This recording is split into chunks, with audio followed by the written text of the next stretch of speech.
Good evening, ladies and gentlemen. Can we please all rise?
Thank you. You may all sit.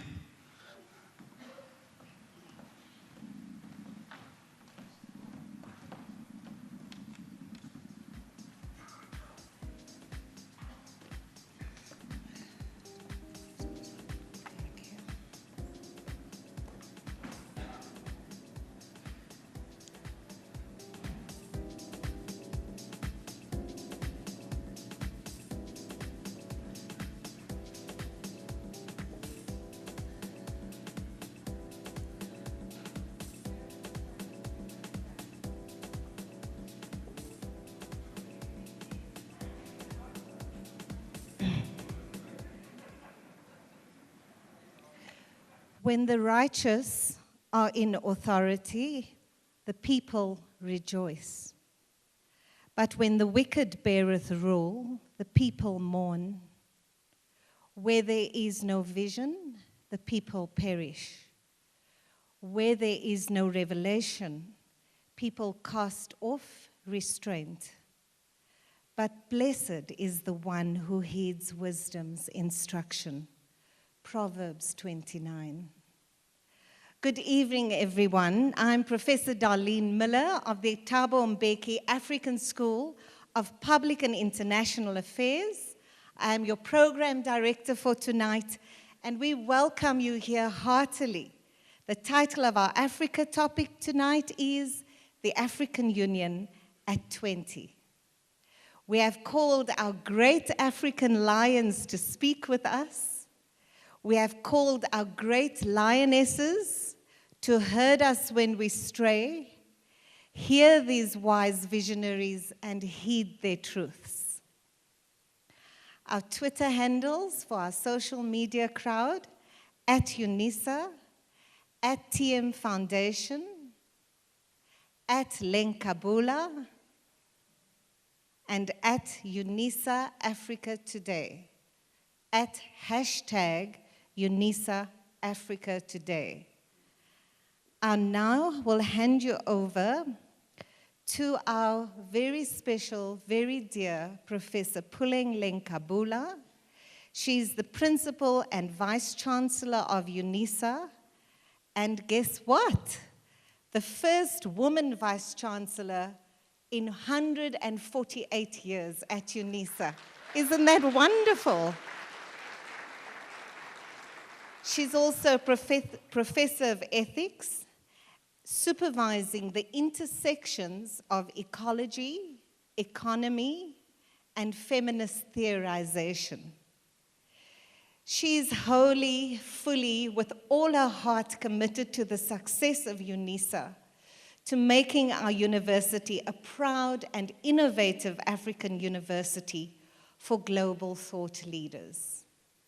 I ask you now, for the purpose of our protocols, our Vice Chancellor will come up and conduct the protocols and further introductions. Welcome, Professor Puleng Kabula.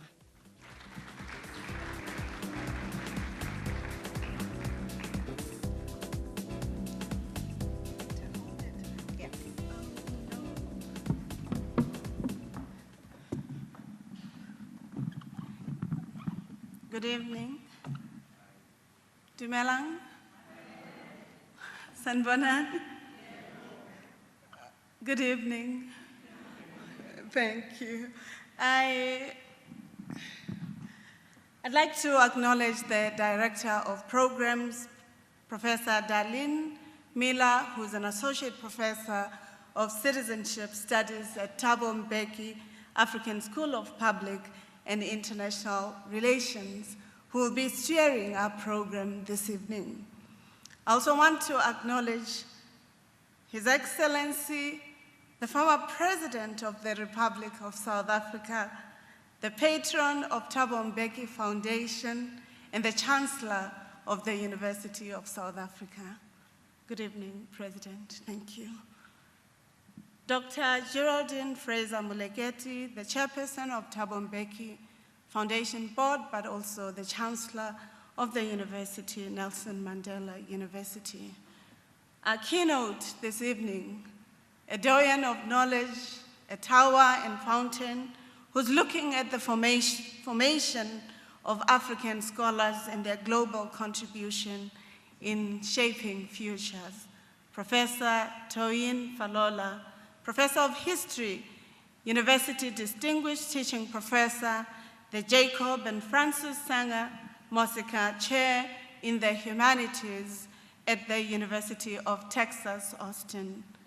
Your Excellencies, Ambassadors, and High Commissioners representing various countries and international organizations present in person but virtually, UNISA Council members present or those who are participating virtually, Professors Vil Nkomo, Executive Dean of Thabo Mbeki African School of Public and International Affairs, Professor Edith Paswana, who's also the Director at the Thabo African School of Public and International Affairs, Mr. Ronald Lamola, Minister of Justice and Correctional Services, Ms. Stella Ndabeni Abrahams, Minister of Small Businesses Development, Dr. Regina Klaule, Deputy Minister of Basic Education, Mr.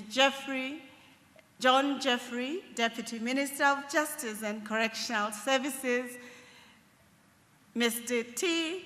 Kalipa, Executive Mayor of Machabeng Local Municipality, Advocate Koleka Kaleka, Deputy Public Protector, and we recognize the former Speaker of the Parliament of South Africa, Mr. Max Sisulu, and Ms. Eleanor Sisulu present, members of the Advisory Council of the Thabo Mbeki Foundation and former principals and vice chancellors of the universities of South Africa, members of UNISA management present, members of UNISA Board of Trustees present, the student representative councils and students who are the reason for existence of universities, and thus we would like to acknowledge them. Ladies and gentlemen, all protocol observed. I want to state that this is quite a long protocol, but I am advised that universities must always ensure that we oblige to these protocols. I want to start by really acknowledging with great pleasure and welcome you to the historic and important occasion where we are celebrating this continent, the august continent of Africa, in marking the 20 years of the African Union, the 12 years that the Thabo Mbeki School has been initiating Africa Day lectures, but also the historic moment that the University of South Africa would be celebrating, which is 149 years today, and yet next year, 150 years. These are important aspects for UNISA, is the inventor of open distance e-learning in the world, not just here at home. And that's what we have bequeathed the world with, which is becoming even more relevant in the aftermath of COVID-19, where digitalization and distance education has become an important imperative, if not an asset, for the world. We stand highly indebted to President Thabo Mbeki and the School of Public International Affairs for notable efforts in keeping the Pan-African dream of our forebears alive amidst the constant barrage and mammoth of challenges, but also to igniting that sense of hope where knowledge and research find praxis in the solution systems that we in society and in universities must be at the center of. At UNISA, we twin the deliberate, emphatic points of Africa and international because we understand the role of Africa in the global arena cannot be nominalized as has been the case in the past. We recognize the deliberative effort of African epistemological systems at the core of international discourses, not only for the sake of Africa's knowledge to being evidence, but for the idea of humanizing a world that at many times has forgotten what it means to respecting humanity and humanity in all its diversities.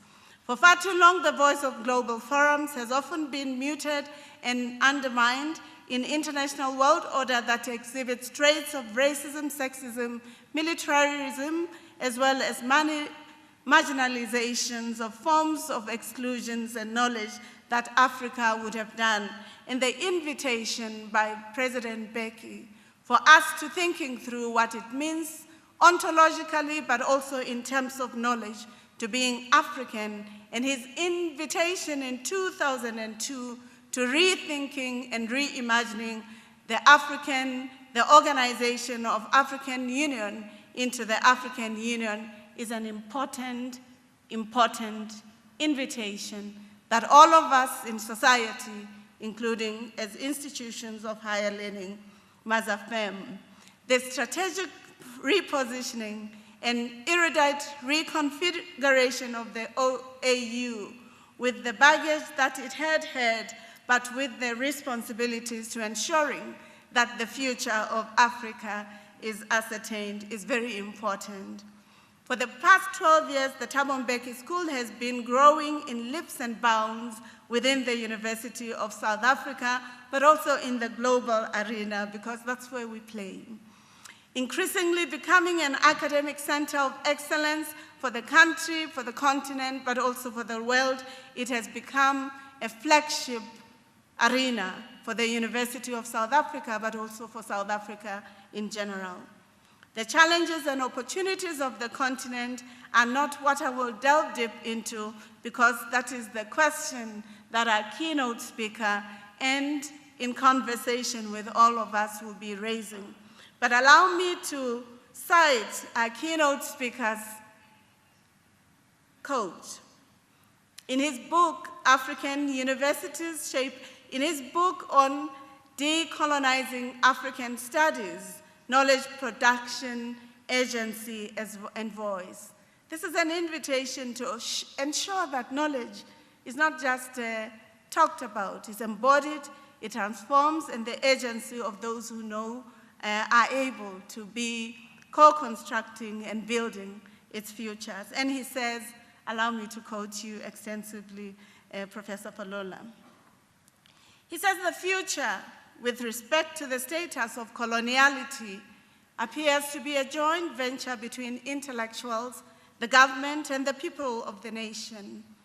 Both Sameh Amin and Fanon recognize the complexities faced in the task of decoloniality and decolonization, just as another critique. Archie Mafeja from South Africa was also concerned with the maintenance of the state infrastructure. Mafeje places emphasis on the variety of roles of intellectuals in society. His taxonomy includes the intellectual who is able to rebel against the status quo. So rebellion is never a destructive act. It can be harnessed for progressive transformations. But he also said, Mafeje also reminded us around those transcended intellectuals who are opposed to the current state, as well as those intellectuals who do not appreciate the intellectual freedom sets, which has to set them apart from many academics, researchers, and theorists, and his argument to placing a heavy emphasis on the necessity of political and economic action, which is long overdue for the revolution. If future generations are to prosper, must always be attentive to this. And thank you, Professor Falola. Therefore, colleagues, I would like to ensure that those of you who are able to read the text, we wish to welcome you to this important lecture, the Africa Lecture that the University of South Africa, the Thabo Mbeki School of Governance, as well as the Thabo Mbeki Foundation has organized. And we celebrate with the vision expressed in 1963, refined in 2002, and today that we are celebrating around the envisaged utopia, but also the envisaged transformations that we must be ourselves embedded in. You're welcome. Thank you very much.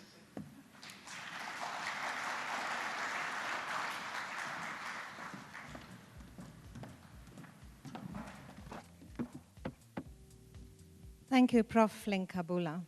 Can we all please stand for the national anthem?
You may be seated. Thank you. What a beautiful anthem. And now I would like to hand over to our gentle but firm leader, the Executive Dean of the Thabo Mbeki African School of Public and International Affairs, Professor Sibusiso Villankomo. Prof Nkomo has his own stellar background. He is one of those cum laude professors. We have to tell the people, Prof. It's not just anybody that was brought to the school, you know. He was a research professor in the Center for Advancement of Scholarship at the University of Pretoria. And one of the things I like on his CV is that he serves on the editorial board of the Servant Leadership Journal, published at Gonzaga University. Welcome, Prof.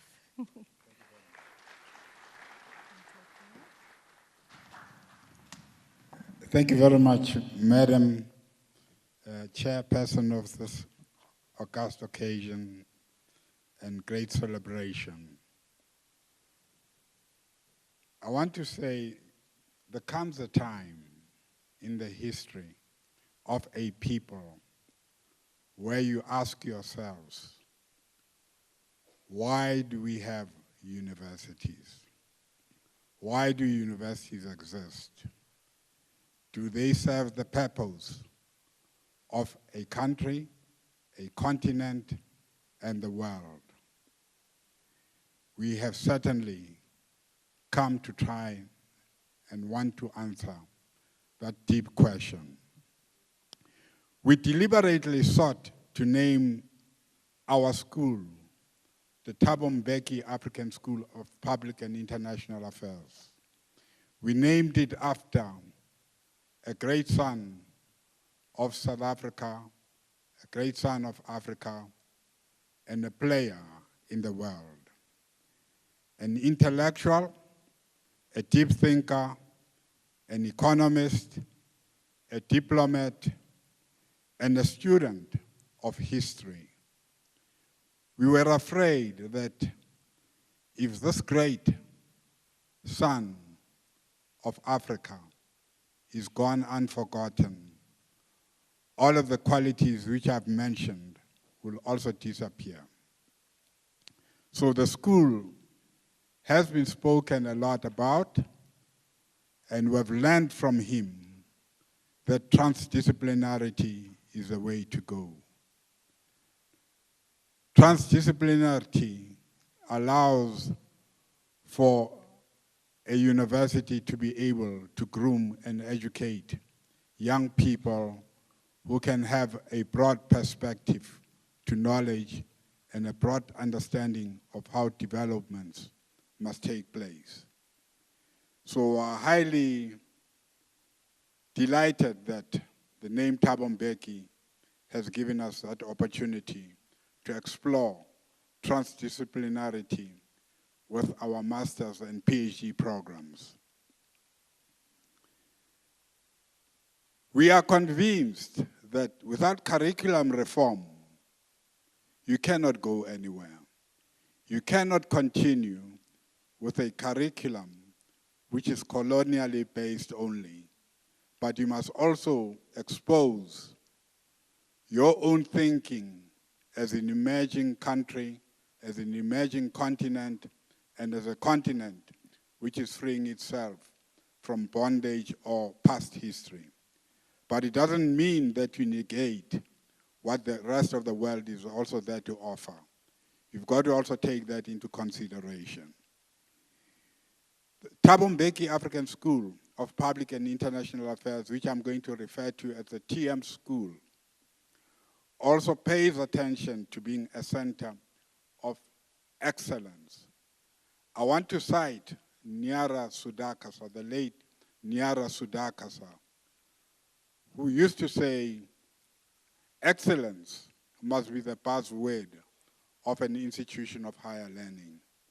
Because if you don't espouse excellence, you are actually going to produce mediocre students and non-competitive students. Our school is also committed to the reconstructing. We've heard a lot about public administration. We've heard a lot about separate disciplines all over the place. But we are saying we want to bring together public and international affairs because they go together and they make a difference, and it makes sense why in other parts of the world they've established schools like the John F. Kennedy School of Government. They've established the Lyndon Johnson School of Public Affairs, and it makes sense that we should actually be competitive and also come up with a combination which is unique to this part of the world. I want to summarize by saying we're lucky as the TM School to have outstanding individuals associated with us, and one of them is going to be the keynote speaker tonight, Professor Toyin Falola, who has distinguished himself as a professor. Professor Fumni Olonishikin, Dan Rich, Deborah Sanders, Mashupe Maseremole, and also we have the opportunity of hearing officials, former ambassadors, and former members of multilateral entities making a contribution to our thinking processes as we create this school, which we say it shall not be second to none. Finally, I must share with you that we have had the luck of attracting some of the best minds so far in the academic world. Hopefully, in a few days, we will release a newsletter on them and the names of our distinguished board of advisors, chaired or led by Professor Falola. Thank you very much, ladies and gentlemen.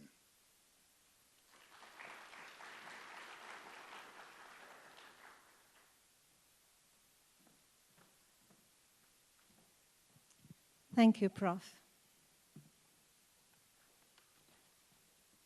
We have a little AV soundbite for you.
Wow. So those were our 12 talks that we've had at UNISA. The inaugural Africa Day lecture was given by our very own esteemed patron and chancellor, Thabo Mbeki, who was instrumental in the formation of the African Union.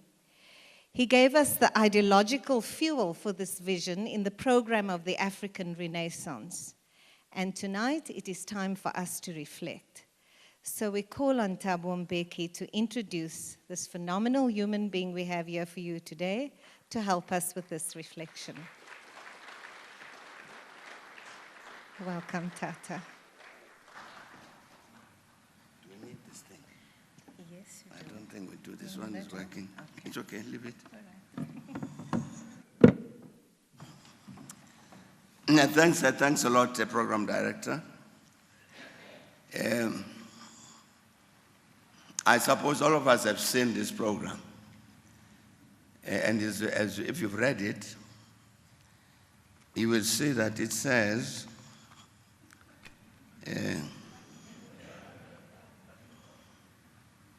I must speak for 30 minutes.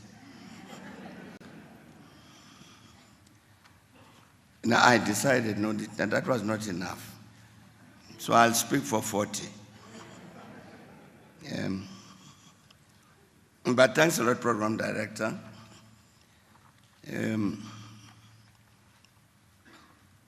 I'm very, very glad indeed that we have Professor Falola as our lecturer this year. I will say something about him just now.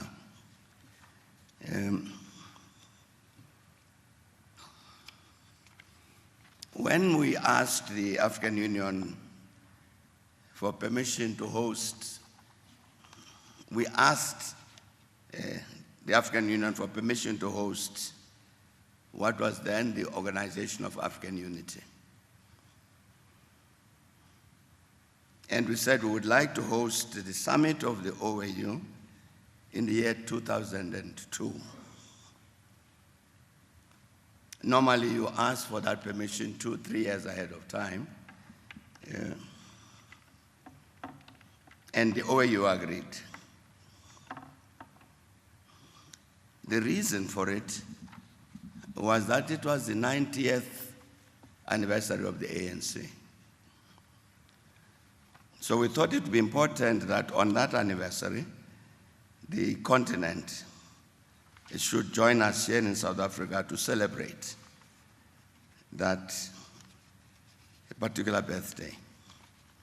It really to reaffirm the very nature of the African National Congress as a Pan-African organization.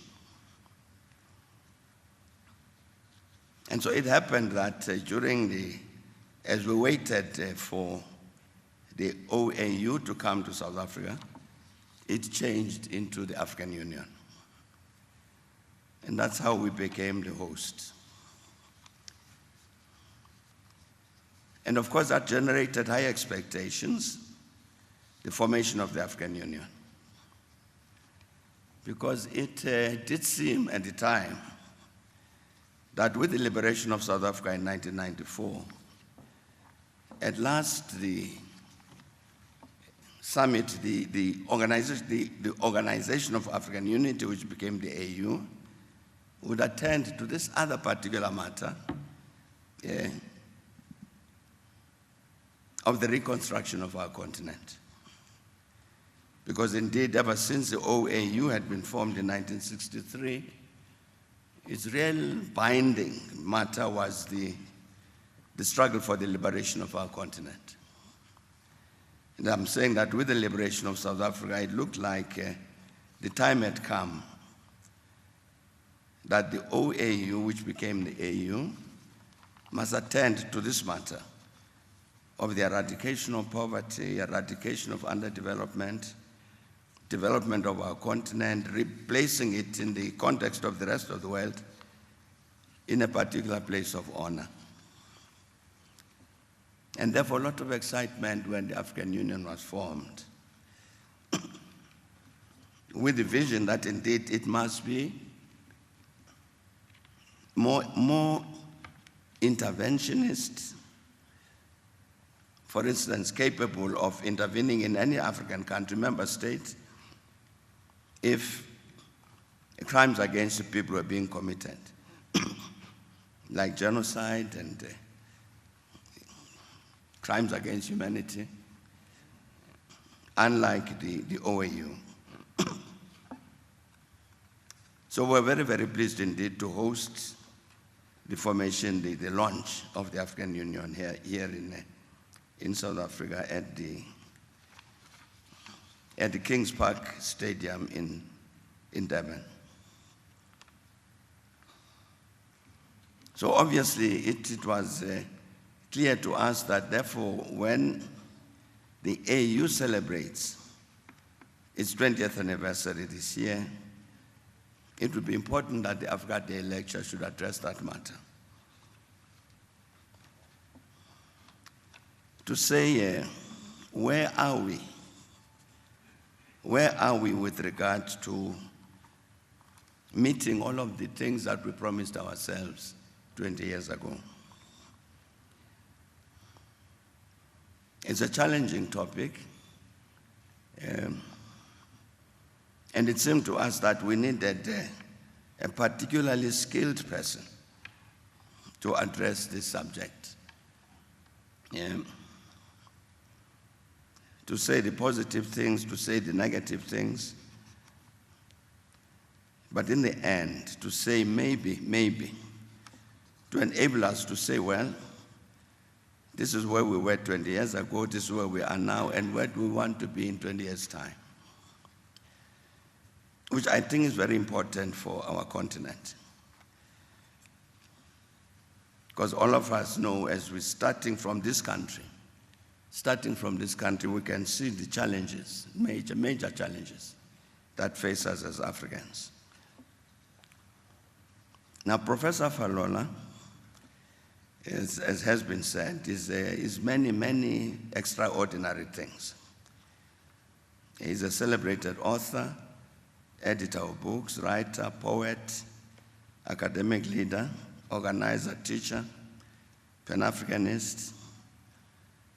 What else, Professor Falola, should I say? Author and editor of over 160 books on Africa and the African diaspora. One of Africa's preeminent historians, indeed one of the major intellectuals of our time.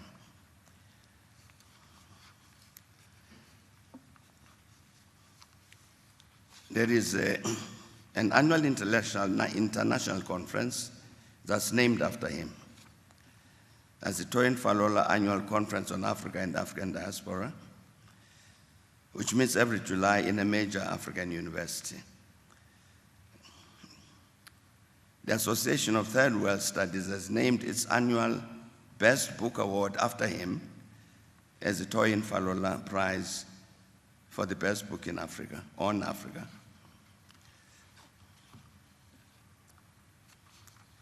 As has been indicated by Professor Vilnkomo,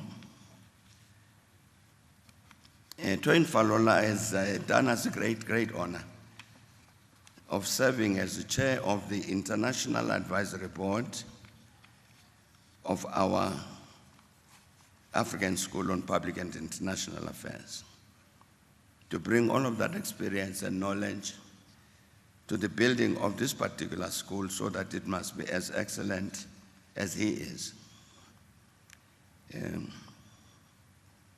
Apart from being a professor at the University of Texas in Austin, of course, honorary professor at the University of Cape Town, extraordinary professor of human rights at the Free State University, and therefore, even as South Africans, we are very proud and honored indeed that he interacts with us to bring to us this enormous volume of knowledge and wisdom and capacity, which surely must inspire us, as I was saying, to be as excellent as he is. Very proud, therefore, even when we asked him and said, Professor Falola, can you please talk to us about the AU at 20? He didn't hesitate. He immediately agreed to do that. Thank you very much, Professor Falola. Welcome. And I'm sure all of us are ready to listen to you. Thanks a lot.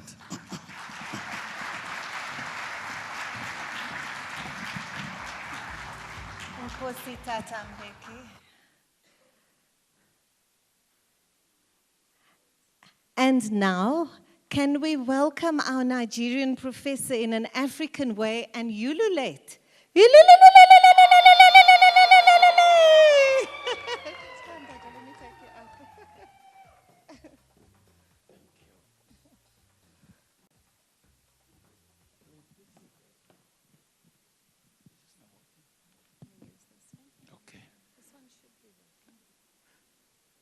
Sound like this.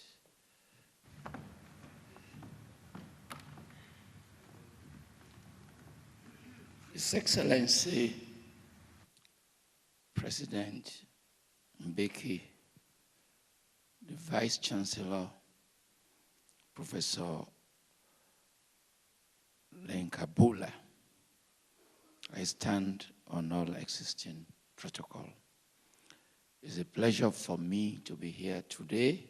I'm one of you. As many of my friends who are here know, I come here a lot. I want to start with a proverb.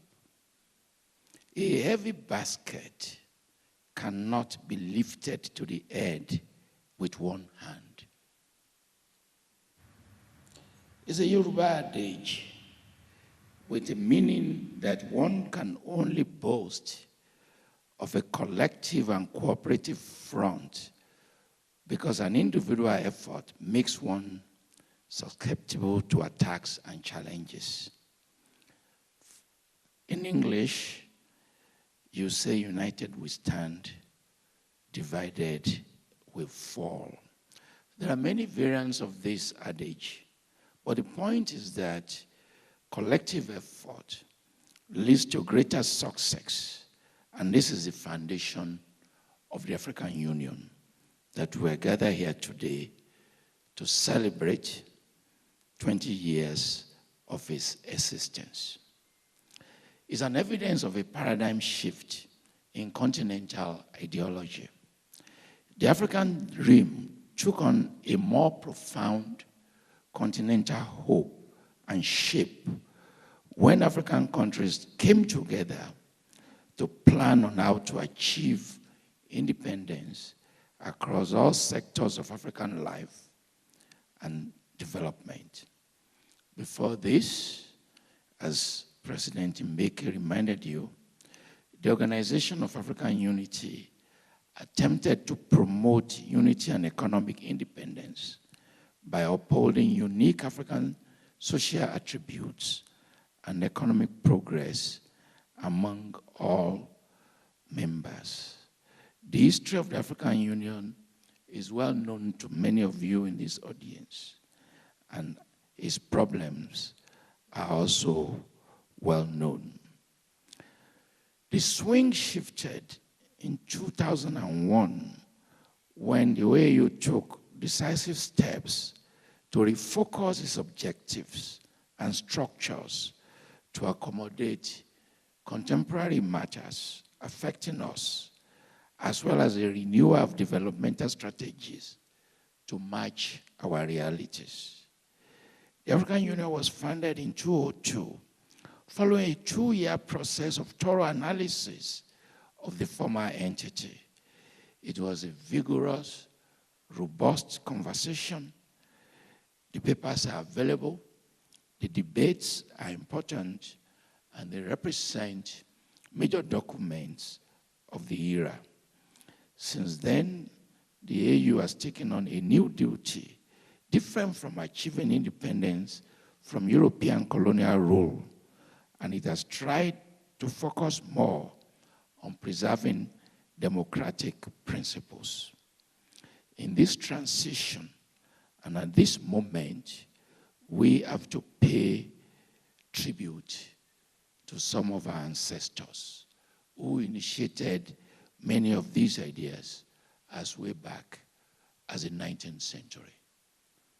Ancestors such as William Biden, Marcus Garvey, W.E.B. Du Bois, arguably the most preeminent intellectual of the last century, Kwame Nkrumah, Julius Nyerere, and our own Thabo Mbeki, a visionary leader. Permit me to devote a few minutes on Thabo Mbeki himself. When scholars or individuals talk about the heroes of Africa and the most important players in the continent's transformation, they emphasize the contributions and achievements of early Pan-Africanists who fought for independence during the rebirth of the continent's cultural identity. However, as much as Africa's needs remain, and some people champion meeting those needs and carving new transformative blueprints for the continent, the valor of African heroes continues even in recent times. The contributions of great minds like President Mbeki to the progress of Africa have given flesh to my assertion. President Mbeki's contributions to reforming African dreams by supporting the creation of the African Union is the commencement of new African dreams, and we cannot overstate it, and we must praise it as a landmark.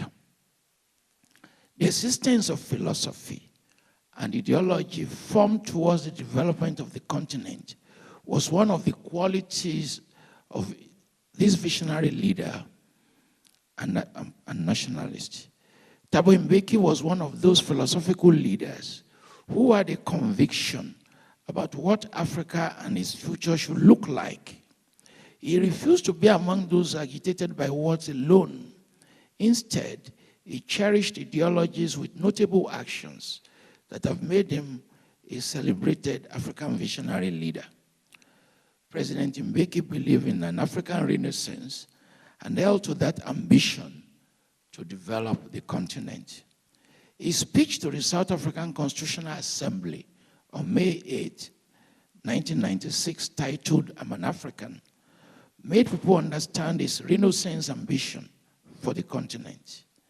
President Mbeki believed that there was a need to restructure the core agitations of the continent towards a renaissance that is socially imperative, that could be the only leeway to change, transformation, and the recovery of an African identity. President Mbeki, we cannot thank you enough. His views have been a clarion call for Africans and African leaders to wake up to reality and explore the advantages and benefits of globalization and transformative paradigm shifts in the cultural evaluation of Africa. While many will aim at achieving political independence of the continent, as seen from the early Pan-Africanist movements, President Mbeki's visions were more targeted towards the economic independence of the continent and a more pragmatic approach to solving current and evolving problems. These perspectives have been claimed to favor the aggrandizement of Africa's economic, social, and cultural status.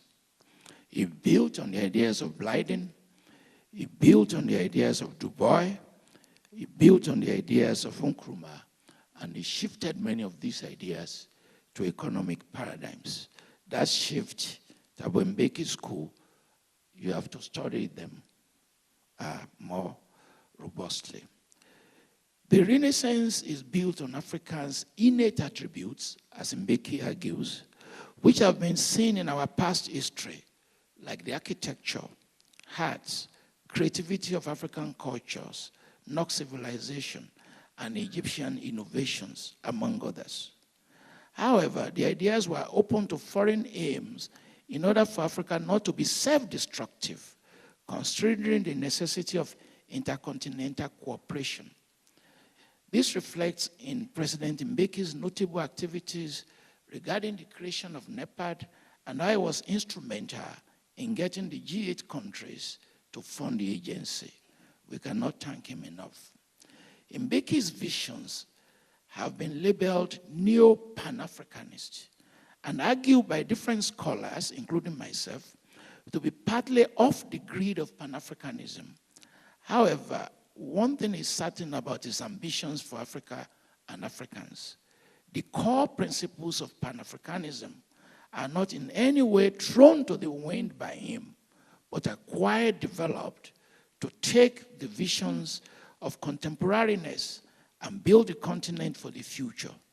In fact, in his famous quote, "I'm an African" address, President Mbeki affirmed, probably unknowingly to him at that time, that his ideas were based on Africans and African values, and that African personality and Africanism are the bedrock of his Renaissance ideas. All these visions, his expectations, and how far the African Union has come could also be seen and appreciated in his address during the 10th anniversary of the African Union. With President Mbeki's spirit and conviction, coupled with the visions of other African leaders, there was an agreement on the need to rebut the continent's mission and goals and prepare it for the future. He and other leaders saw the need to link the OAU's long fights with our current and future needs of the continent. And this could be seen as a summary of the idea behind the proposal and adoption of the formation of the African Union.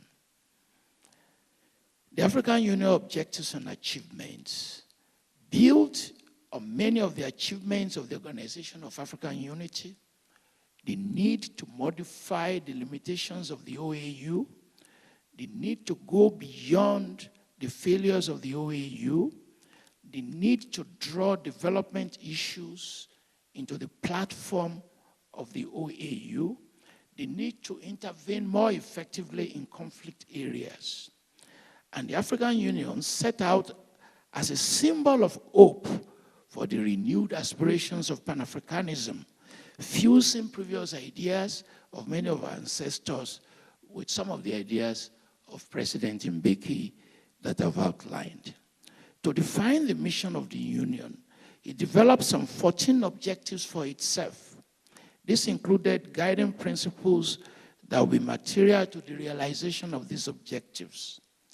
The renewed duties of the Union had the development of Africa and its member states as the core, the creation of an African economic community, ensuring good and uninterrupted governance, promotion of justice, promotion of equality, as well as development across health and other important sectors.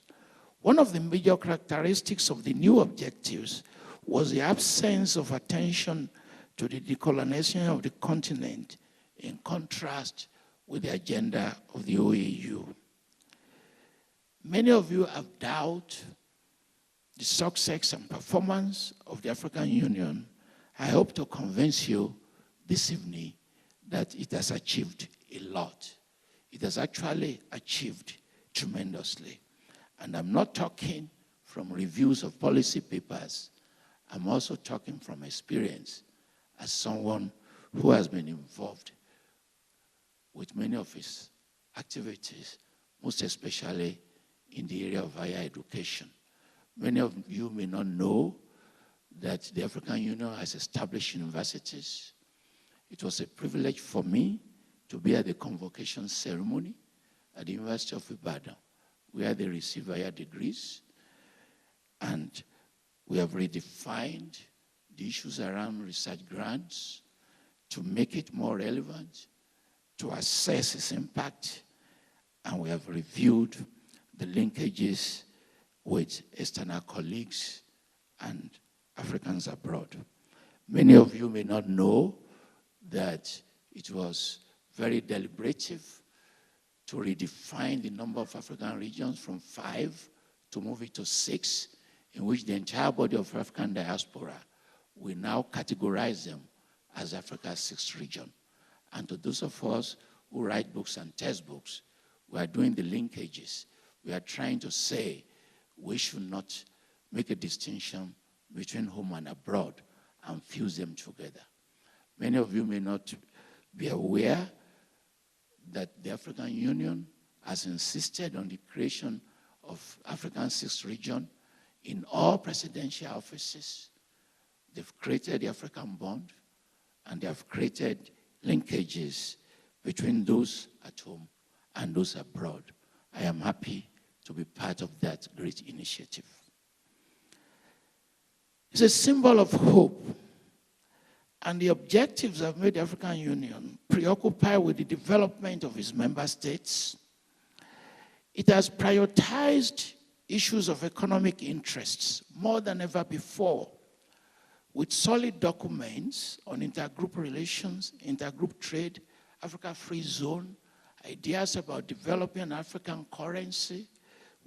It has launched an African Union passport, and when it's in due operation, I'm pleading to all of you to apply, because you can use it to travel to all the countries in Africa. And we are thinking, and some are thinking in terms of reducing the number of customs and immigrations that you have to pass through. When this is in full operation, you can just get up and go to any African countries and just enter effortlessly. Many of these initiatives are not known because of the way communication works. There are ideas on sustainable development, the adoption of the principle of sovereignty, the adoption of the principles of maintaining peace, the adoption of the principles of quickly resolving conflicts.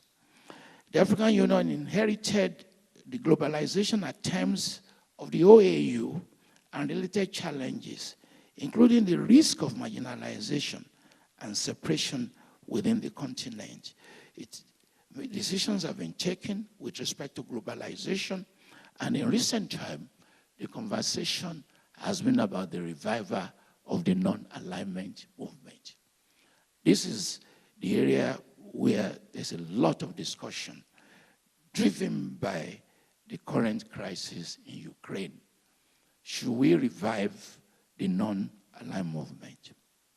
Seeing the new mission of the African Union and the expectations of Africans of what it can offer, it is important to ask if the African Union has been fulfilling its objectives. It's 20 years old this month, and that is about half of the life of its predecessor, the OAU. Is it on a course to actualize its mission? What are its challenges? If economic growth has been one of its most important objectives, how far has this been achieved? The economic growth pattern of the continent could be attributed to many factors, part of which will include an open trade system, foreign direct investment towards encouraging the growth of African economies. However, one of the most successful and progressive economic efforts was the embrace of industrialization, the recognition of the importance of the fourth industrial revolution, and attention given to the use of technology, the promotion of the internet, and focus on building human capacity. To encourage continuous growth, the African Union introduced the African Continental Free Trade Area, designed to affect 1.2 billion Africans with a gross domestic product of 2.5 trillion, and is anticipated to be the biggest free trade area globally. That document has been prepared. In achieving better economic growth for the continent, the Union has been in partnership with many countries, sub-regional organizations, and to fulfill its commission towards maintaining peace and defending African citizens, the AU shifted to a strategic policy of promoting peace. In 2003, the AU took interest in the 4 conflicts of Sudan. It was active in ending the conflict, and President Mbeki was part of that initiative. You already know the story of Sudan. Based on this agreement, the US also created the AMIS mission in Sudan, and his great involvement prevented the loss of millions of lives. In Libya, the AU took reasonable steps in the conflicts involving the government of Gaddafi. And that conflict became complicated when foreign countries threw themselves into the situation. Many of you are also familiar with the opposition of the AU to that foreign intervention. So another example was the creation in 2007 of the African Union mission in Somalia to resolve the Somali crisis. And the intervention of the African Union reduced the death of thousands of lives. The adoption of the African Union's Constitutive Act was proof of the renewed commitment to the protection of human rights and the promotion of value for the dignity of human persons as a value. The AU has been able to build on the foundation for the general protection of human rights on the continent. The Maputo Summit of the African Union witnessed the redefinition of the African commitment to women's rights. I've seen in this hall 2 people who are part of this initiative. Adopting the Maputo Protocol on African women's rights has been a commendable step that showcases the commitment to women's rights. Today, the participation of women in African politics keeps increasing. We need more, but we've produced women as presidents, including the current president of Tanzania. Promoting democracy, human rights, and good governance, these are part of the focus of the Union.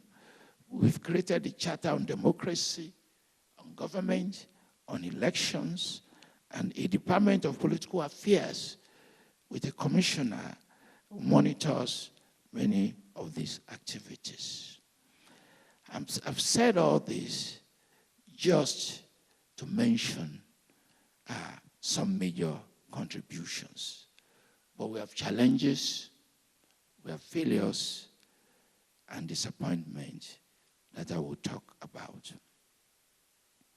When the African Union was instituted in 2001, it was a conviction that there would finally be an answer to all the problems that militated against the continent, and where it did not resolve them immediately. The ambition was big, the expectations were many. It was expected that the spirit of Pan-Africanism would permeate all aspects of our politics and development. A different dimension in intra-African affairs and relationships between member states, especially in their internal affairs, was expected to broaden the scope of human rights, deserving development, and sustainable economic edification. Despite all the promises, achievements, and actions of the African Union, the important question is whether the AU has been able to fulfill the purpose for which it was created. What are the loose ends? As I stand before you today, we have problems that we worry about. We worry about the coups coming back to Africa. We worry about state capture in Nigeria and South Africa. We worry about implosion in the Sahel. We worry about issues of migrations. We worry about issues of the high rate of unemployment. And we worry about our youth who want to leave the continent, taking difficult decisions, crossing the long Sahara Desert. We worry about, many of you in this audience worry about. And the search for more express and evident unity of Africa, which has been the purpose of the OAU and the purpose of the AU, we also worry about all those. The understanding that informed the agitation for African progress regarding integration, regarding regionalism, we worry about all those. What I'm trying to say is that there's nothing that you worry about that they do not worry about in the AU. There's no problem in the African nation states that those who work as commissioners in the commission, the civil, hardworking civil servants who work there, there is no issue that they are not aware or they do not care about. They call for progress, they call for good institutions, they call for good leadership. And the institutionalization of the African peer review mechanism, which has met in South Africa several times, and the new Partnership for Africa's Development, NEPAD, both have allowed for action towards uniform adoption of standards, practices, and policies targeted at sustainable development and growth in all areas of African society. There's so many conversations on the issues of development. The AU has hoped that a major increase in the chances of developing African states through strategic efforts will positively impact all Africans. The view is that development is meant to occur and maximally impact and change our people's economic and social progress. The AU is aware of the poverty rate of Africans, and its figure as of 2019 that about 34% of Africans still live below $1.9 US per day poverty line. That 59% fall below the $3 per day, and 80% live below $5 per day. All these figures, the AU has collected them, and so many worries have been expressed. The estimated number of Africans living in extreme poverty has been put at 478 million. That is a large number. And as a result of the global commercial and economic shutdown caused by COVID-19 epidemic, this figure climbed to 490 million Africans living below $2 per day. From 2000 to 2020, there was a small decrease in the number of poor people in Africa, thanks to the efforts of respective nations and the union. But the impact of COVID and currently the impact of the war in Ukraine is causing some major concern. The AU is aware of the falling standard of living of Africans in relation to development. It's aware of limited infrastructural development in almost all African countries. It's aware of the challenges of the limitations of job. Conversations have been held on how to diversify the economy. With strategies from African countries, in partnership with the African Union, there are conversations in 10 countries to further develop their growing economies. There are efforts to use as linchpin the economies of Nigeria, Ghana, Tanzania, Mozambique, Zambia, and Ethiopia to impact on the economies of other countries. The AU has a blueprint on development of roads, access to motorable and good roads, which is about 34% as against the international standard of 50%. You may wonder, am I talking about documents? Yes, there are great documents. And am I talking about some activities? Yes, there are activities. Are these activities enough? No, they are not enough. Despite the efforts of the African Union, it seems that there are examples to substantiate an argument for the trending reversal of democracy in Africa. You and I are worried about this democratic recession. This recession undermines the efforts of the AU and casts doubts on the fulfillment of the reason behind its creation. You are right to express your doubts. Aside from the efforts of the AU in the promotion and protection of democratic government, there are numerous other attempts to keep the democratic promise of the African Union And one of the most promising was the adoption of the Charter of Democracy. Can the OAU manage the democratic recession? Can the AU prevent the comeback of the military?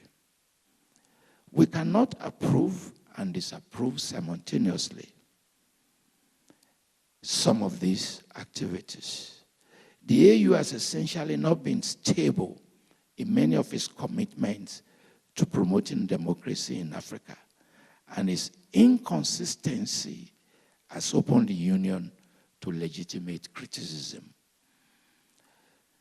In issues around elections, in issues around coups, legitimate criticisms have been offered. Despite the Union's efforts to make the continent grow economically and promote democracy, there have been about 40 attempted coups since 2010, and about 12 successful coups that removed elected government and replaced them with military rule. The predominance of military coups, although caused by frustrating situations of individual countries, has been a major challenge to the commitment of the AU against any assault on elected government and issues around political stability in Africa. If you have cause to worry, I will join you in that worry. The situation has deteriorated to the point that we now ask if coups are returning to Africa and whether the African Union has failed in its promise to safeguard democracy. Some of us have suggested the need to rethink the representations in all the regional bodies in the African Union, because representations are based on recommendations by presidents of countries, by politicians in countries. In our study of the ECOWAS, we realized that it is the politicians that sponsor their friends to represent their countries in ECOWAS. And when major decisions occur, they do not decide as we expect, simply because they are playing the politics of those who put them there. Some of us are beginning to suggest that our representatives in the African Union should be people like you, and should include people like you and I, who will not be connected to the politicians in our respective countries. While the AU can make declarations, adopt protocols, offer statements on its position against or for a particular action, one of the consistent problems associated with the Union is the difficulty in enforcing its decisions and actions. And on this, all international organizations, whether it's the African Union or the EU, suffer from this problem. To strengthen its enforcement and protection of human rights, the AU established the African Court on Human and People's Rights in 2004. It's an impressive document, and people are challenging the AU to move more aggressively towards its implementation. In respect to the commitment of the AU to the position on election, the principle of responsibility to protect the security challenges and instabilities in some countries, many are suggesting a revision of many of its policy papers. Nigeria, Kenya, Mali, Chad, Central African Republic, Mozambique, Somalia, and many others have been at the receiving end of radical Islamist bombardment and victimization. Islamic extremism in Nigeria and Kenya has become more damaging. Since 2009, the Boko Haram group in Nigeria has been responsible for over 40,000 deaths, displacement of 3 million people, attacks on countless citizens. Many are calling on the AU for its intervention. So there are challenges in the area of terrorism and politics that we have to worry about. Regarding sustainable development, which is one of the core principles of the AU, the standard of measurement for the progress of every society and government is the extent of its development. First, we battle with the debacles of underdevelopment in almost all sectors of our economy. Second, we are beginning to see a major rise in external debts, and some countries are now using a percentage of their annual revenues to finance their debts, including South Africa. We are witnessing the impact of globalization in ways that we cannot fully control. In order to reduce poverty rate in the continent, we have to harness our resources. As everyone will attest, our economic history shows the continent is dependent on agricultural resources and practices, and we must not go too far in the search for other sustainable resources. Agricultural development is a stimulator for ensuring multidimensional development that touches almost all aspects of society. It spreads to food security, elevation of poverty, economic development, infrastructural development, and many more. And many people are suggesting that the AU, in partnership with the African Agri-Development Bank, various countries must pay more attention to agriculture. To boost the African economy, we need to focus on incorporating resources and raw materials production, which we have to use internally instead of exporting them. While other nations make deliberate attempts towards sustainable development in their respective countries, the African environment must be treated with unique consideration. Our dream of a united front toward African cultural sustenance and development is a core duty of the AU as an appropriate body to achieve these desires.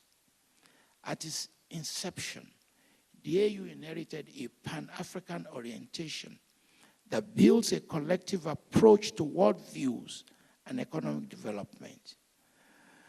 The issue of sustainable development must remain at the core of what the AU will continue to promote and do. One major impediment is the recurrent political instability and security challenges faced by many of our countries. The continuous subversion of political institutions, terrorist attacks, will not allow the AU and African countries to focus on the development of Africa across all sectors. And a new security challenge has opened up in internet and a wide range of cyber security. And we have to pay attention to what to do with the emerging threat from cyber attacks.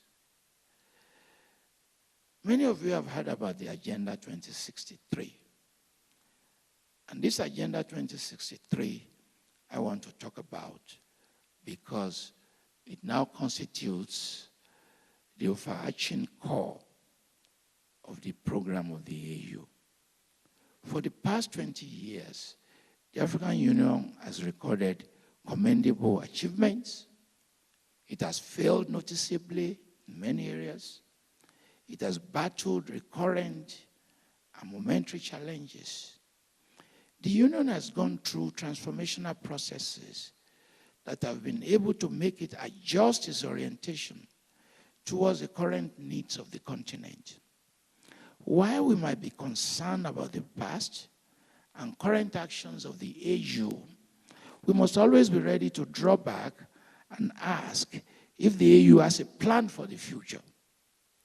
Unsurprisingly, the African Union has been able to reel out plans covering the continent's current and future challenges. the Agenda 2063 is one of such futuristic agreements and subscriptions that the African nations have decided to execute. There's a consensus around Agenda 2063. In recognition of the need to salvage the African society from continued problems of underdevelopment and ensure social and economic growth, the African leaders and the African Union realized that there was a need to build a sustainable plan that will be inspired by Pan-African values, which is inclusive towards all African countries. Upon this realization, the Agenda 2063, which projects forward 50 years of deliberate and coordinated plans towards African development and a definitive voice in the international community, had to be built. The Agenda 2063 is a source of solutions that will be drawn from Africa itself and allow the continent to take lessons from the achievements and failures of the past. The plan is intended to provide enough opportunities over 50 years to positively influence the socio-economic development of the continent by 2063. If you have not seen the document, please try to look for it. It is ambitious, it's expansive. It's built upon 3 principles: prosperity, unity, and peace, to be enjoyed by all Africans without reservation. It's divided into the short span, the medium and the long-term goals, 10 years, 25 and 50 years. At the Golden Jubilee celebration of the OAU in 2013, the Agenda 2063 project was aimed at resuscitating and attaining the full African identity, eradicating every form of colonialism in contemporary society, promoting good governance and democracy, including security assurance, despite the present bottlenecks. The AU and African leadership intend to reach this goal through a continuous partnership with other international bodies and organizations and African countries to arrive at a sustainable approach for intentional management of such long-term projects in the right trajectory. The Union's implementation plan included the reliance on the youth, who are the most appropriate beneficiaries of this project, the women who are currently marginalized, and likewise Africans in diaspora, for the assurance of sustainable monitoring of the agenda's implementation. The African Union has been deliberate in seeing to the success of this agenda by departmentalizing it into 3. The strategic plan that consists of the objectives and aspirations of the Union for Africa by 2063, the implementation plan to ensure the actualization of those plans, a monitoring and evaluation framework to consistently check the progress and delay in the plans, in addition to providing right solutions through feedbacks. South Africa is involved in monitoring this agenda, and our colleagues at the University of Free State have contributed in monitoring these contributions through conferences to which have been invited and to which we will continue to monitor the progress of Agenda 2063.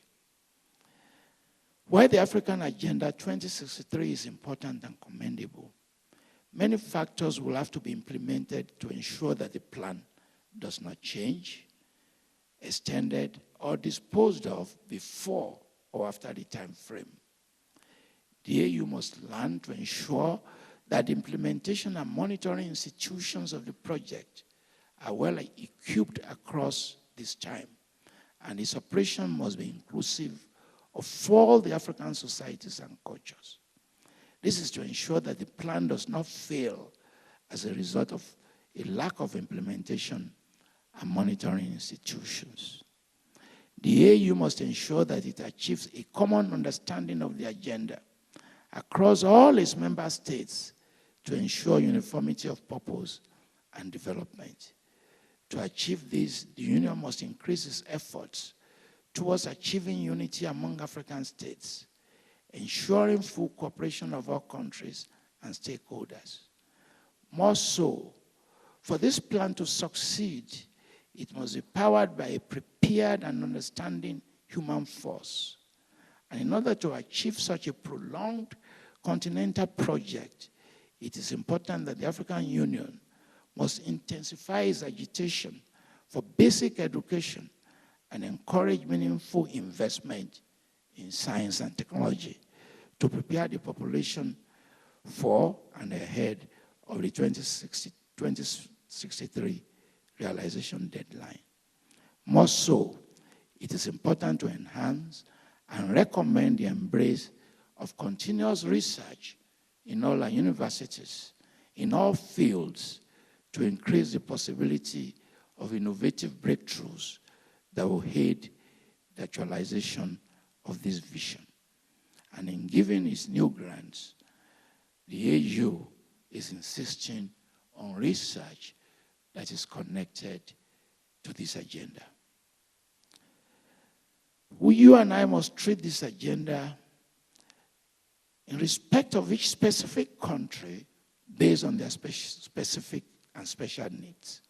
A general approach towards development may result in unanticipated marginalization that will see progressive execution in some parts and failure in others. Thus, a deliberate effort must be made to ensure that each country is carried along with its counterparts and that there should be a quick reaction to any incident that may impede the actualization of the project in each country. This means that all sectors, all organs, all institutions, all commissions of the African Union must be focused consciously on the actualization of this project. The AU and its other institutions and programs that have developed over the years have endeavored to ensure progressive cooperation among African countries. To achieve this, it is believed that Africa must be taken collectively with reasonable immigration and trade policies that will allow the free flow of human and material resources within our continent. This aligns with the early Pan-African ideologies that view Africa as one body, protecting and promoting a common identity. Aside from this ideology, individuals have found the need to migrate and extend commercial activities outside their immediate societies, either temporarily or permanently in human history. And this phenomenon is not going to stop anytime soon. International migration in Africa has to be connected to issues of development, of growth, and cooperation dreams of the continent. However, as you and I know, we are dealing with xenophobic attacks in different parts of the continent, and the problem might not have attracted the attention of the world or academia, but it's a major threat to continental cooperation. Xenophobia and Afrophobia linked with misconstrued nationalism and ethnocentrism have never been good for our development hopes. This problem must be addressed by the AU and reaffirm the commitment of member states to ensuring that such acts are not tolerated. The Union must be assertive with its stance against xenophobia, ensure community education, embark on projects that will ensure high circulation of job opportunities, no matter the origin of any individual. Xenophobia, Afrophobia, and their respective attacks are threats to African unity and a step towards killing the ambition of people who dream about beautiful African future. Have devoted this lecture to the unity of states and countries as the embodiment of the African Union. In doing this, we have limited the scope of our conversation, and it is time that you and I begin to talk about the unity of culture, the African taste of food, our commonality in music, our interest in films. Our people are united. If you are from West Africa, you see the massive migrations of Yoruba people to Gambia. If you visit Nairobi, you see trucks carrying food from Tanzania and Uganda. We do not speak about the unity of culture. We do not speak about the unity of our people. We do not have data on marriages. We do not have data on our people. We do not have data on interactions using religion, how people from South Africa, from Tanzania, go to churches in Nigeria, how Nigerian pastors operate in Kenya. We do not talk about that. And it is time you and I begin to extend our research into the unity among our people and how the use of languages, the use of idioms, the commonalities of our ideas make us who we are. We do not talk about that, but it's very extensive. Neither do we talk about the extensive migration within Africa. We talk about the flow of migration from Africa to the West, but you may not know that more people migrate within Africa itself. I once served on the Commission of Afro-Arab Summit under Mubarak. And Mrs. Mubarak was a good host, supplying us with data. 2 million people move within that region every year. That's far more than Africans who leave Africa. We do not talk about that. The director of the program, the vice chancellor,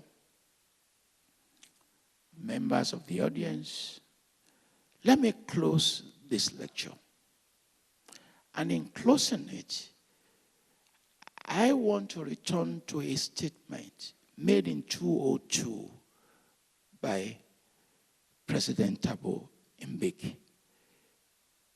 And I want to quote him. We must act together to build a brighter future.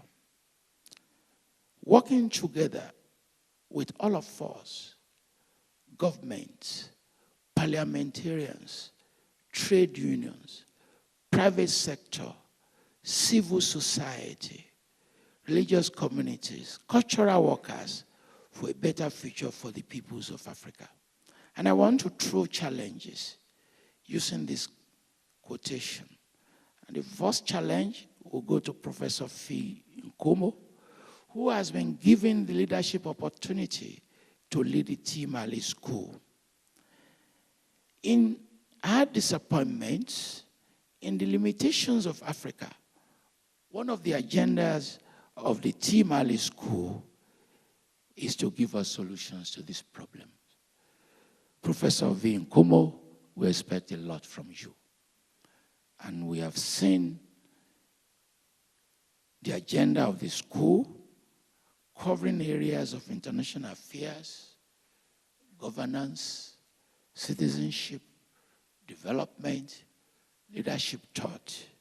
And we believe that the results of research coming from your school will transform this continent. My second challenge is to our youth, that you have a mandate, a great mandate, to build on our inheritances. My generation may have disappointed us, may have disappointed you. Forgive us and correct our mistakes. We've heard you clearly, and we understand that we may have failed you, but you have to move forward without us. And in moving forward, you have to do better than us and spend more time thinking about transformation than about our failure. Ladies and gentlemen, Africa will be defined by success. The success of our humanity, which nobody can take away from us. The success of our humility, which is well known. The success of our resilience. We survived the Atlantic slave trade. We're still here. We survived genocide. We are still here. We survived imperialism. We are still here. We survived colonization. We are still here. We survived poverty. We are still here. We survived COVID. We are still here. There's nothing we're not going to survive.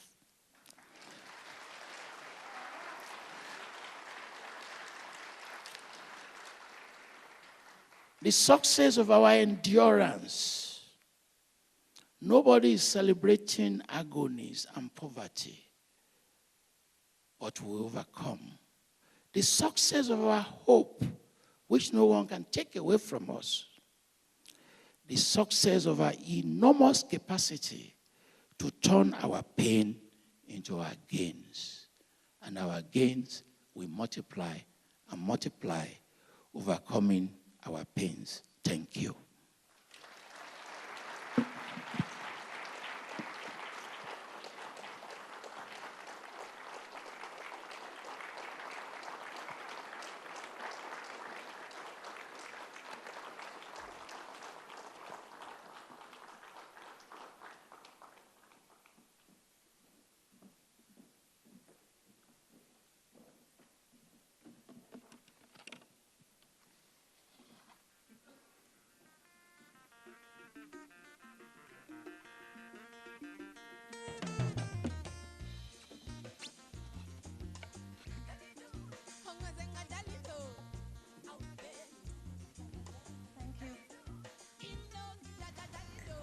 Thank you, Prof Falola, for that comprehensive overview and that hopeful assessment.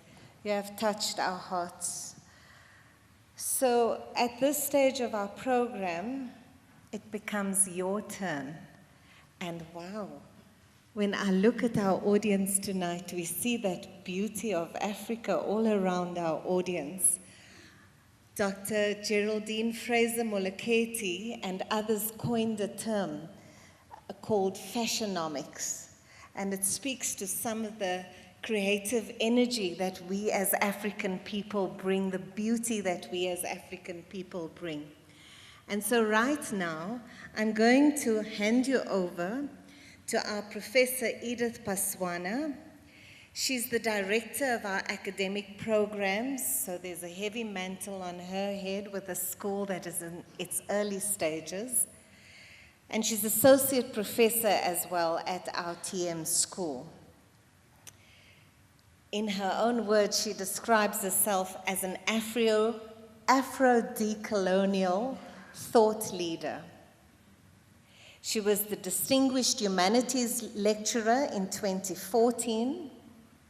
She was one of the Mail and Guardian top 100 women, and I'm not including all her publications and scholarly contributions, but she's also co-editor of the National Institute for Humanities and Social Sciences award-winning title, Black Academic Voices in 2020. So I'm going to hand over to Prof. Edith Paswana and just take a look at this fashionomics, because if you see the green of Professor Falola and the green of Professor Paswana, we here have testimony to the beauty of our Africa. She will take you through your part of the program, which is now your questions and answers. Welcome, Prof. Paswana.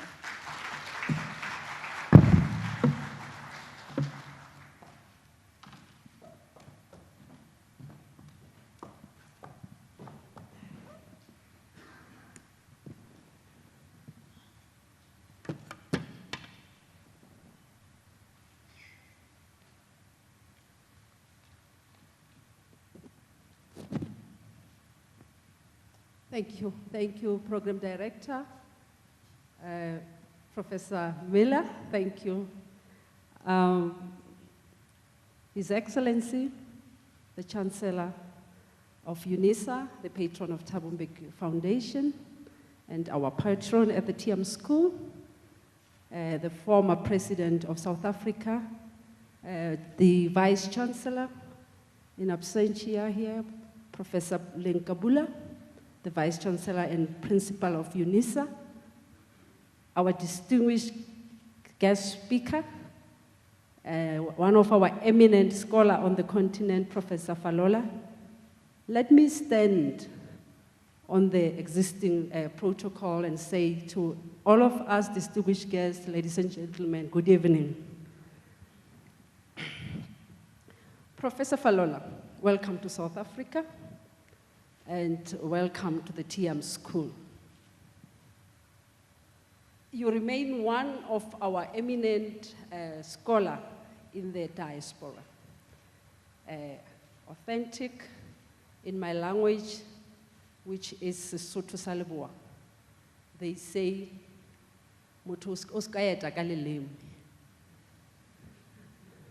and I have seen that you remain an African in the West, and this is to be applauded. For all of us here in the continent as Africans, we feel proud to see people like you standing up for Africa on the continent. These dialogues, the Thabo Mbeki Africa Day Lecture, are part of engaged scholarship at our school and at UNISA, and is a partnership with the Thabo Mbeki Foundation. And I also am mentioning this because I want to applaud you for your thoughtfulness in crafting this lecture that we are speaking to communities at home. And I think you will you'll be pleased to know now that the book is published, maybe I can speak about it. You didn't know, the University of Rochester asked me to review your recent publication that you published, Decolonizing African Studies. It was a long book, Decolonizing African Studies, almost 700 pages. And I was privileged to look at that. And that's why I'm mentioning your ability now, because I read your book and the language you used in the book, but I'm appreciating that you took cognizance of the fact that we are talking to communities at home, and you did this very beautifully for all of us, highlighting the achievements of the continent over the past 20 years. You know, 20 years it's like it's an age, you are coming of age in Africa. Of course, we come of age 21 years, but yes, at 20, the AU has actually come of age. And thank you also for paying homage to the leadership of President Mbeki, his role in providing the architecture for the reconstruction of the continent, and also you have characterized his leadership as a leadership that built on the successes of the past, which was political liberation, and he had a vision for the economic growth and development of the continent, and this is highly, highly appreciated in the lecture. And I want to zoom now and zero in to some of these achievements and challenges that you have highlighted tonight, and try to ask you to reflect on what you mentioned as the challenges, and particularly as it related to the coups. 40 attempted coups, you said, coup, and 12 successful ones. Prof, this is not really pleasing for the continent. In 2020, we were meant to silence the guns. Why are the coups coming back? That's my first question to you to reflect on. Why are they coming? Why is there a return of these coups? And then you also mentioned one of the successes or the achievements of the continent. You outlined them beautifully: African currency, the free trade zone area, passports, all of those important successes that you have outlined for us. But people on the ground, Africans on the ground, particularly young people, we are losing them to Euro, North America, and China. Why is that? And I'm going to allow you, Prof, to reflect on these two questions before I hand you over to the audience. Over to you, sir. Thank you very much, and I appreciate your understanding of the thrust of the lecture and your broadening the issue. If you Google my name, I wrote an essay in newspapers, including one published in Johannesburg, Aku's Back in Africa. And we have to put considerable blame on the failure of democratic institutions, on deliverables of democracy. We have colleagues who used to be socialists, who turned to socialites. And we have colleagues who promoted democracy, but who turned to militocracy. When democracy doesn't deliver progress, when it doesn't deliver development, if people cannot put food on their table, they would begin to worry whether this democracy works for them. I'm sure there are people in this audience who knew the great initiative made in Egypt, where we gathered and said, can we not define democracy on our own terms?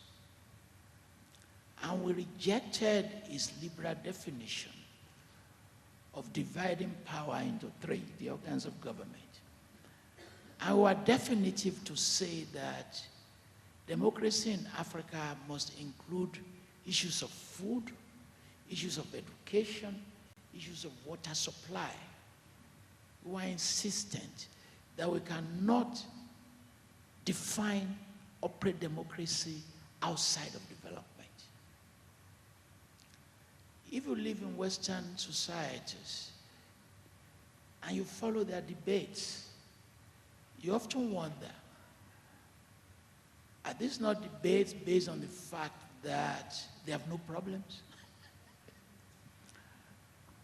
But you cannot live in Africa and not worry about food, about potholes.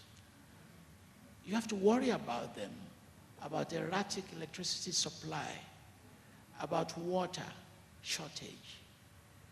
So, if you live in Mali and there's no water, if you live in Uganda and there's no electricity, you begin to question leadership and you begin to question democracy. And there will be feedback to those in the police. There will be feedback to those who are in the military. And those feedback will pressure politics. We're in that situation. I like the conversation of guns. AK-47 is all over Africa. Many of you have studied the Atlantic slave trade and studied the Middle Passage. But many may not know there is that reversal of the Middle Passage. There is now rapid traffic from South America to West Africa. It's very rapid. The slaves that took slaves to the Americas is now bringing guns and drugs. Very rapid. And many people are not paying attention to that. They used to think that these guns come across the Atlantic. So, international bodies, the African Union, must collaborate because they know these gun producers. They have to do naval blockade, just as it did in the 19th century to stop the Atlantic slave trade, because that's where they come from. And as long as these guns are available, crisis will continue in Central African Republic. The entire Sahel region has imploded. 2 committees have been set up. France set up one led by one of the professors here, actually Mbembe. Another commission was set up in which I served to look at the Sahel. We wrote a 2,000-page report that these places are imploding and we have to check this implosion. But more importantly, we have to see the extent to which these guns are damaging us. Our people are doing this interregional trade. This interregional flow, you and I have actually not studied them. We do. I don't know how many of you travel in East Africa, in West Africa. This is very extensive. It's very, very extensive. If you go on major roads between Kenya, Tanzania, Uganda, you see those trucks. There's so many. Corn food, the same thing in West Africa. The same thing. Tomatoes produced in the Republic of Benin, coming to Nigeria, close from Abeokuta, going as far as the Gambia. We have to empower this traffic. We have to make them grow more. We have not up until now studied effectively the informal sector in African economies. These informal sectors are huge. They are very expansive. We do not know the tax base. We do not know the volume. But look at all the streets. Look at all the countries. Go to Lagos. Between the time you leave your office and get home, you've done all your shopping on the streets. You've bought your tomato, your beef, you just get home and cook them. But we have not built a data bank on them. And precisely, we have not studied survival mechanism in Africa. You read the Chicago Times, the New York Times, they will say, people survive in Africa on $1 or $2. I say, okay, come. I will buy you a ticket. I will send you to Lagos. I will give you $30. In fact, I will give you $60. Come back. Let me know whether you'll be alive. Precisely, we do not know how millions and millions of our people actually live. The reason is that we have a cultural network. I am sure there's nobody in this room, when you are paid at the end of the month, that that money you spend on your own. No, that's not how we are as Africans. You sponsor 5 people, I sponsor 5 people. Those don't go into any database. And the very fact that these communities work for us is one of the very things we must never give up. When you do wedding ceremony, social payment, funeral ceremony, social payment, we have not studied the social payments. So there's so many things in our continent we need to pay attention to, things that make things work for us, that do not enter for my economies. Thank you. Thank you. Thank you very much. We will now open up for the audience. I'm hoping there are roaming mics for our audience. Can I see an indication? Yes, thank you. Let me do some of the housekeepings for our audience as we take questions. I will first take a round of 3 questions from 3 persons. And I will proceed I will come back to Professor Falola, and then I will take another 3 if time allows. And that's true, we are working on time here. And I will also request that We don't make preludes, forward, context, background, purpose of the question. We ask short. Please, let's try to be short and precise in our questioning. Please, distinguished guests, I beg you, and so that we can have other people asking. And also, I'm going to request that we don't do those long, convoluted questions that we may not even know, Prof might not even know how to answer them. So I am seeing a hand there in the front, and I think it's one of our alumni. When I look at him, yeah, oh, that's him, the gentleman there. And then we have, oh, this one has a mic already. Okay, let's start with the one who has a mic already, then we'll come to you. And now I'm going to be gender biased, I'm looking for a woman. Okay. Yes. Dumelang fella. There's a lady with an orange and black. Just here, right in front. Okay, I'll greet you all. My name is Zili Joseph Lokwapi. It's quite interesting on what the issues you are dealing with now. My question is simple and straightforward. Africa is a rich continent. Africa has resources. Africa has soil. Yet, Africans who stay in Africa, they are poor.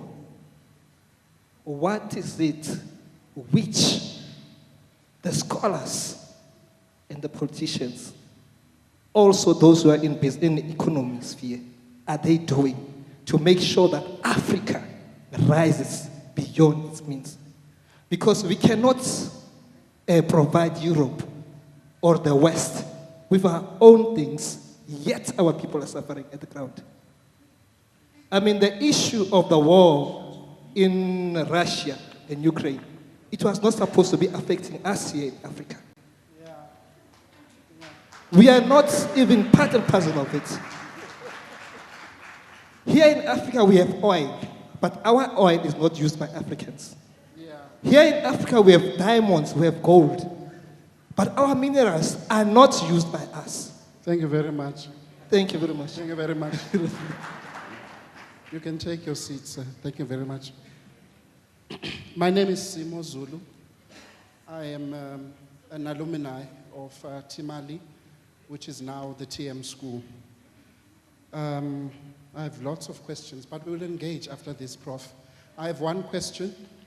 Kwame Nkrumah said Africa must unite. Africa must unite. The question that I believe we must ask ourselves is Africa united? And if not, why is Africa not united? It's a very big question. It's a research question. I volunteer to be a scribe for you, Prof, to do this. But I can tell you that there are things that militate against the unity of the African continent. And one of them is our colonizing overlord. Our colonizing overlord. Till today, there's a colonizing overlord that is taking charge of our lives.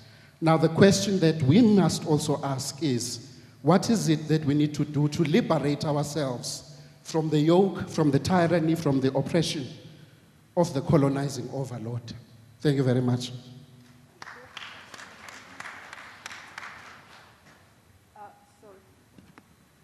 There's a lady here.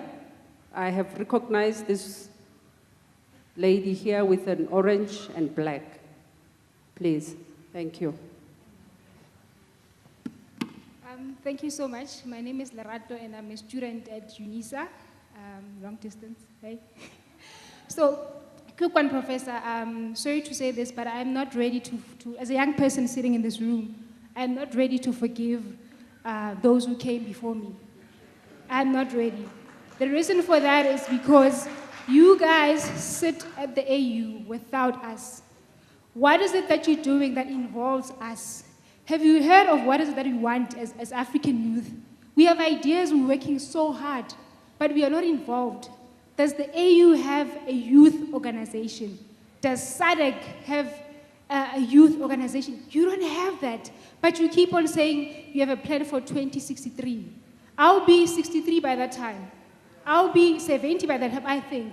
But what is it that you're doing to involve us? We want to stay here. We don't want to work abroad. Like I'm saying now, I'm a UNISA student, but I'm a transfer pricing specialist. My skills are so rare in SA. They are so rare that when you open your email every now and again, you get an email saying that I have an offer for you in Dubai. I have a job for you in the UK, because my skills are so rare.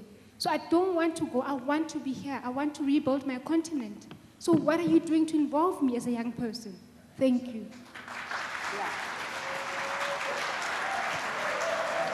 Thank you. Thank you very much. Prof, I'm happy I'm not you tonight.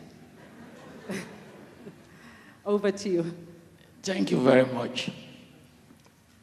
You know, we are all sinners.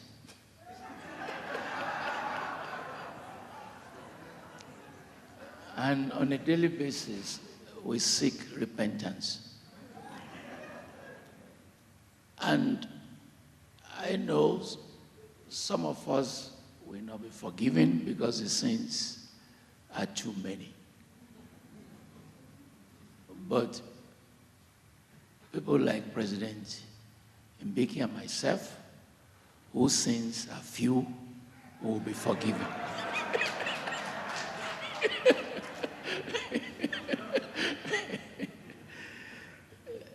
The point about youth involvement